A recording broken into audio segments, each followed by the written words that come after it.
Good old Mr. Reliable here. It was here, now it's all the way up against this, so that's why I need to do it. And also, make sure you wash your cars, kids.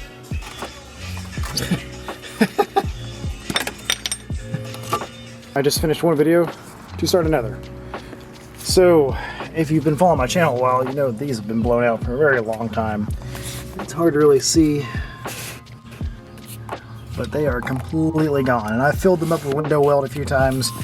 Yeah, ASR bolt-in revolver hard bushings. So they just have a Delrin insert that you can kind of move around. You can take out if you need to, replace. I think these are going to be a better solution. You bolt them in, bolt them out. No press deals. I'm going to give them a shot. I think they're going to work pretty well. Alrighty, so I went and bought one of these pullers. Was kind of working. Throw some heat at it. Good old Mr. Reliable here.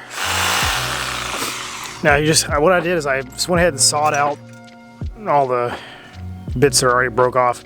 It's pretty much broke off anyway. And here's all the window weld that I had put inside the inside there. It kind of worked. It's a temporary fix. Probably get you home.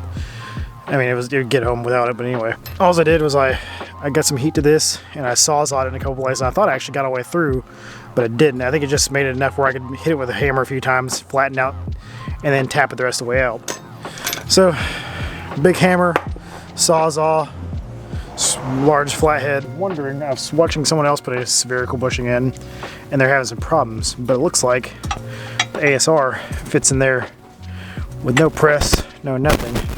It's snug. You just drill your bolt holes here to bolt it up.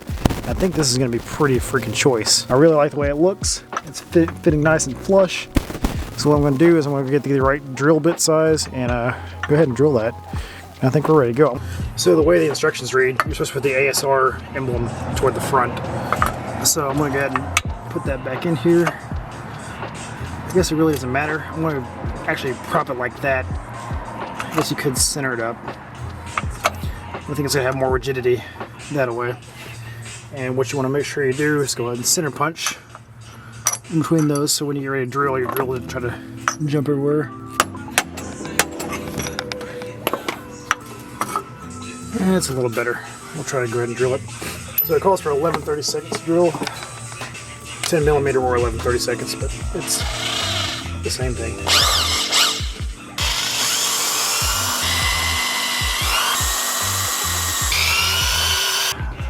I need to deburr the back side of that, which I can do after this. But I think it's still going to be good enough that I can make another witness mark here.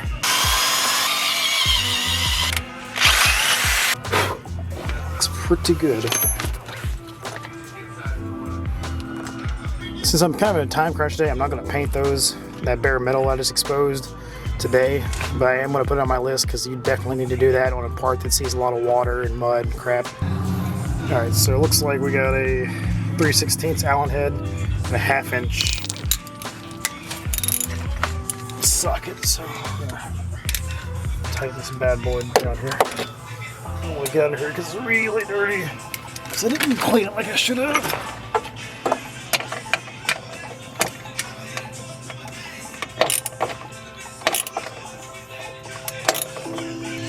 Now I don't know what the torque specs are on these per se, but they're good and tight.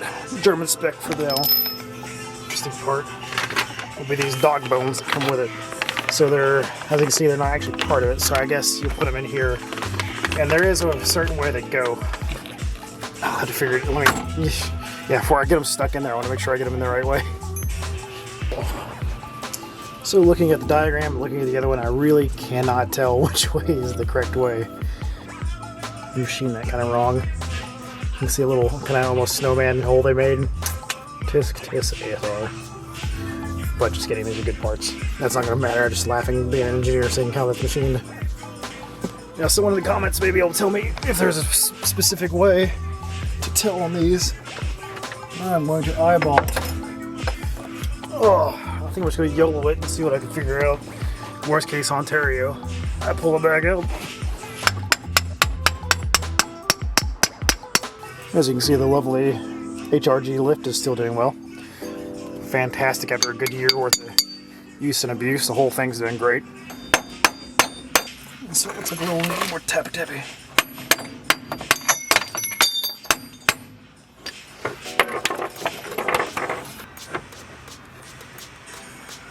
it's going right in my face. I think it needs to go about another inch over.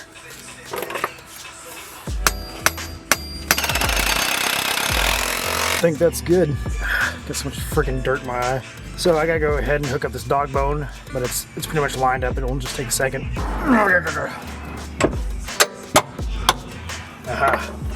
Now I will suggest obviously getting an alignment after this since I'm messing with these alignment bolts.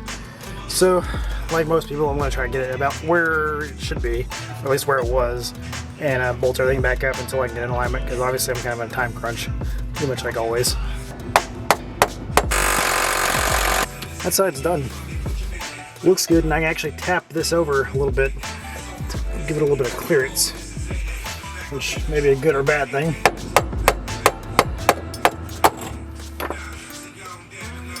Yeah, gotta tighten that down still. Make sure you tighten everything back down, because I just about missed that one because I got excited. Alright, same operation here.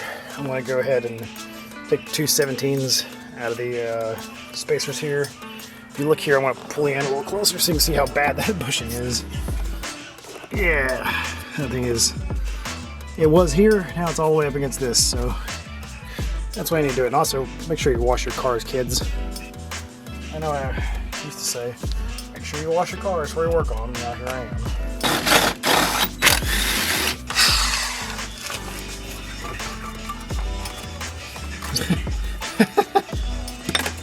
It literally just fell out with nothing. I didn't even touch it with a sawzall.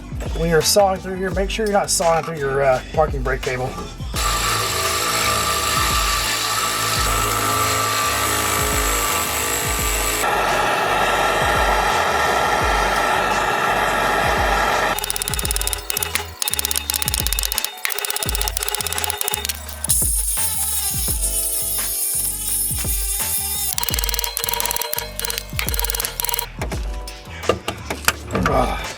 There it goes.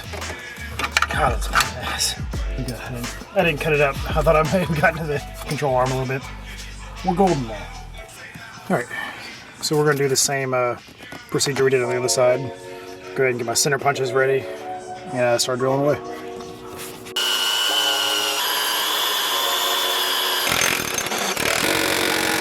Kids, I can't stress enough, wash your cars before you work on them.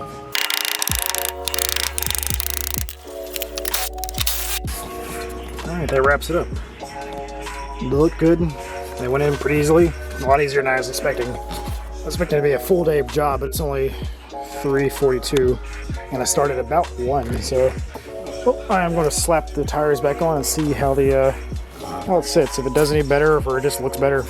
Probably the biggest place I'm going to pick up some good stuff is going to be when I'm actually off camber and I've got the wheel kind of bouncing and grabbing traction, because what was happening before is this whole backside was violently shake pretty hard whenever I would get into a low traction situation. So I think shoring up that and then doing my rear diff bushings are going to help the whole back end from jarring so much when I get in that kind of position, because that'll break some stuff real quick.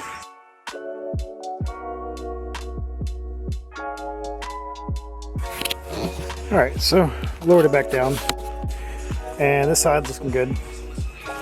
Camber's still pretty close, at least. It's hard to tell if it's kind of wide a lens. The camber on this one, yeah, that's about right there. It's out. So what I'm going to try to do is pull that upper and try to pull that upper control arm. And there is a little bit of thread there, probably about a ½ inch, maybe or so. I could thread that back in a little. So that turned out to be a little bit of a nightmare. So I threaded that all the way down, but those bolts inside, I've heard that they can't spin, and they weren't spinning. I don't know what happened. That's the nut right there. That's the back of it. You can just see it. So I cut an access hole to make sure that nut wasn't spinning, and if it was, I was going to have to come up with another solution. But the nut actually wasn't spinning, so that's good. And I was still having a problem with that front nut, or sorry, that front bolt spinning there. That one right there. So I got it down and I locked tight the hell out of it. So I may never get it back out, but at least it's not going to come out on the road, hopefully. Alright, so that didn't quite fix it. It's still cambered down a little bit. I think that has to do most of that caster arm When I have more time, I'm going to mess with it, but not right now. So what I'm going to do is I'm going to go for a test drive and just see if it's just trying to walk all over the place. I don't think it'll be that bad, but we will see. Hopefully it's not too bad. Hopefully that helps out a lot as far as the flexing was going though. Well, I'm finishing this video by flashlight. Seems like it's doing well. Took it on 2 test drives. Everything looks like she's doing good. This is look like it's, yeah, it's still out a little bit. Hard to tell on camera, but I will address that when I get back from this little mini trip we're taking. And I was in kind of hurry, kind of going crazy. I really wanted to put these on, so I that was a new fog lights that I've been had around for a while. They're Hellas. They're LED 7-inch round. Man, they make a good beam though. Really like them. And also, it's got this mode. It's like a driving light kind of mode. Hard to see on video, but of course it is, you know, nighttime. But anyway, guys, I'm going to wrap this one up. But it's been a busy day. So, wagon's good. I'm going to go retire because I'm tired and I have to finish packing for our big trip tomorrow. I'll catch you guys later.